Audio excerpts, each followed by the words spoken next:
வேலை வந்திருக்கு.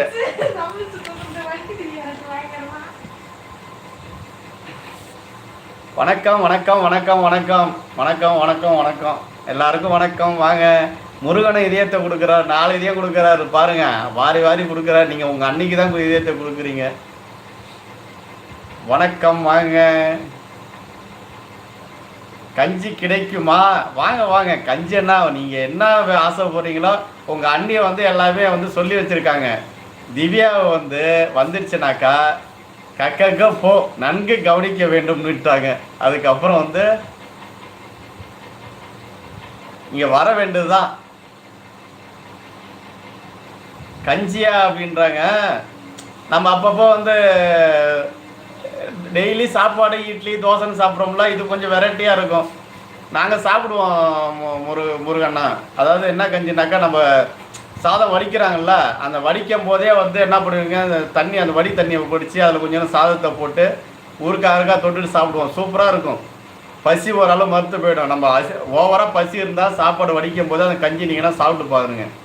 ரொம்ப ஓவர் தெம்பு, அதெல்லாம் அதிக ஸ்ட்ரென்த்து. திவ்யாவுக்கு சப்பாத்தி சுட்டு போடுங்க. அதனால் கஞ்சியான்னு கேட்குறாங்க. நம்ம சாப்பாடு வடிக்கும் போது அது பிடிச்சி வடிக்கிறோம் பாருங்க, அப்பயே வந்து அந்த சாப்பாடை வச்சு உப்பை போட்டு கொஞ்சம் சாதம் போட்டு சாப்பிட்டா நல்லாயிருக்கும். வணக்கம் முருகன் அண்ணான்றாங்க நம்ம திவ்யா சிஸ்டர். எல்லோருக்கும் வணக்கம் வச்சு வாய் வலிக்கு போகுது. என்ன அப்புறம்னா வரவங்களுக்கு வணக்கம் தான் சொல்லணும். அண்ணா அப்புறம் எதுக்கு பேசுகிறோம்? திவ்யா அக்கா வாங்க, எங்கள் வீட்டில் சப்பாத்தி அண்ணா, நீங்களும் வாங்க சாப்பிடலாம். சாமி ரொம்ப கும்பிடு.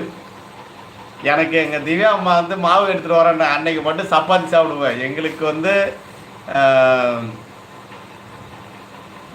சப்பாத்தி சாப்பிடணும் எங்களுக்கு ஆசையாக இருக்குது. ஆனால் வந்து திவ்யா அம்மாவுக்கு போராக இருக்குது. ஏன்னா அவங்க அர்ஜென்ட்டான ஒரு வேலை வந்துடுச்சு, அதுக்கு போயிருக்காங்க, முடிச்சுட்டு வந்துடுவாங்க. இன்றைக்கி மீனுக்கு போனேன், அதான் இன்றைக்கி வந்து நான் சாயந்தரம் லைவ் போட முடியல. அதனால் மீன் பிடிச்சிட்டு வந்திருக்கேன், வச்சுருக்கேன், ஃப்ரிட்ஜில் வச்சுருக்கேன். பார்க்குறீங்களா? திவ்யா வந்தோடனே அப்போ சீசன் டைம் வந்து வர மாதிரி தான் இருக்கும். திவ்யா வந்தாக்கா நல்லா கவனிச்சிடும் அப்படின்றாங்க. உங்களுக்கு என்ன மீன் வேணுமோ சொல்லிடுங்க திவ்யா.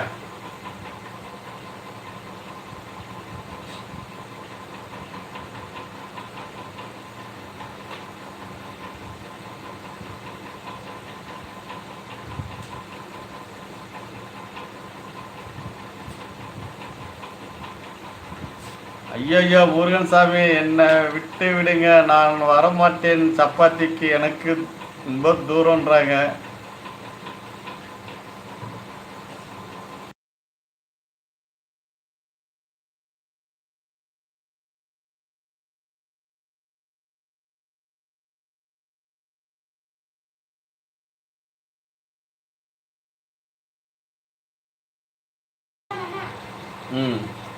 மீனை காட்டுங்க பார்க்கலாம் அப்படின்னு முருகன் ஆசைப்படுறாரு.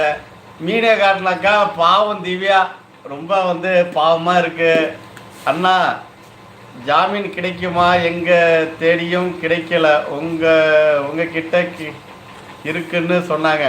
ஆமாம், ஜாமீன் நான் போடுறேன், ஜாமீன் போடுறேன். இதை பாருங்க, சிலேபி மீன். இதே பாருங்க திவ்யா, குண்டா நிறையா இருக்குது பாருங்க மீன்.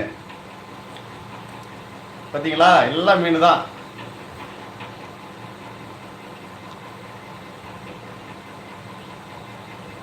பரவாயில்ல, எனக்கு ஒரு முறை பாருங்க, நல்லா பார்த்துங்க. ஒரு குண்டா நிறைய பாருங்க, ஒரு குண்டா.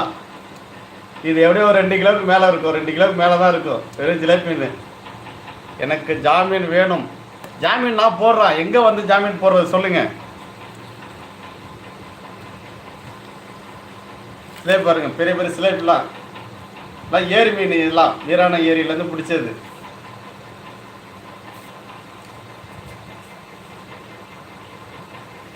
முருகண்ணா வீட்டில் எல்லோரும் நலமா அப்படின்னு கேட்குறாங்க. திவ்யாக்கா பாருங்க பாருங்க, மீன் கடையே காட்டுறாரு. மீன் கடையெல்லாம் இல்லை, மீன் வந்து எங்களுக்கு சாப்பிட்றதுக்கே தான் மீன் வச்சுருக்கோம். அப்புறம் கடையில் எவ்வளோ இருக்குன்னு பாருங்கள்.